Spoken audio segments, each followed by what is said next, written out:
6 चीजें अभिमान के लिए बहुत पुष्ट करती है। विद्या का अभिमान, रूप का अभिमान, जाति का अभिमान, कुल का अभिमान, समाज में महत्व का अभिमान, धन का अभिमान।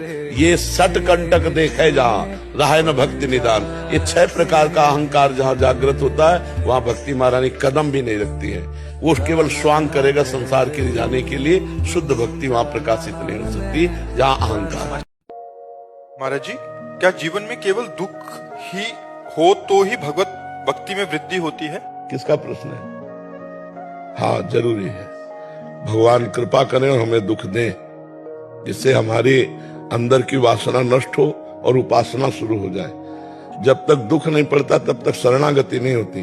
द्रौपदी जी अपने को भगवान का भक्ता मानती थी, लेकिन असली भक्ति का रंग आया तब जब दुख पड़ा और सभा में उनके साथ अभद्र व्यवहार होने की बात हुई, तो उनको जो भरोसा था वो असली में श्री कृष्ण का भरोसा पूरा नहीं था।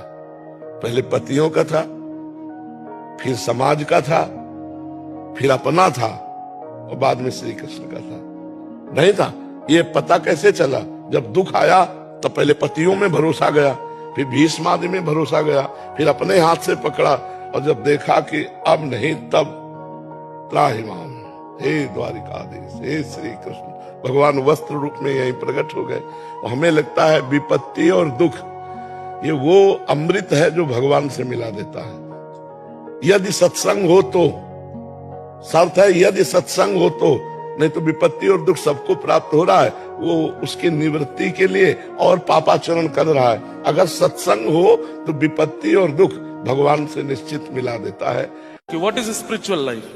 सुबह उठ करके पूजा करना, अगरबत्ती दिखाना, भगवान के आगे तिलक लगाना, उनको भोग लगाना, प्रणाम करना, हनुमान चालीसा का पाठ करना, गायत्री मंत्र बोलना, इसको स्पिरिचुअलिटी कहते हैं। तो ये सब रावण भी करता था। अभी रावण की बात करके आए हम। रोज त्रिपुंड लगाता था, महादेव की ऐसी ऐसी स्तुतियां गाता था कि महादेव उसके सामने आकर के खड़े हो जाते थे। देवता नतमस्तक रहते थे। सारे वो काम आते थे जो एक आध्यात्मिक व्यक्ति जीवन में अपनी दिनचर्या में करता है, पर उसका मन शुद्ध नहीं था।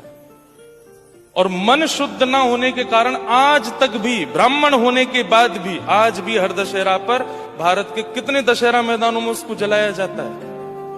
इतना नाश तो किसी का नहीं हुआ जितना रावण का हुआ। हजारों लाखों वर्षों से जलता आ रहा है। ऐसा किस बात का स्पिरिचुअल था वो? स्पिरिचुअलिटी केवल और केवल उसके बाह्य रूप में थी, मन में नहीं थी, मानसिकता में नहीं थी, बुद्धि में नहीं थी। इसके बाद भी क्या अधोगति हुई रावण की। लोग कहते हैं बहुत अच्छा था, भगवान के हाथों मरा। भगवान के हाथों मरा, लेकिन आजकल तो हम इंसान ही मार रहे हैं उसको। ऐसी अधोगति।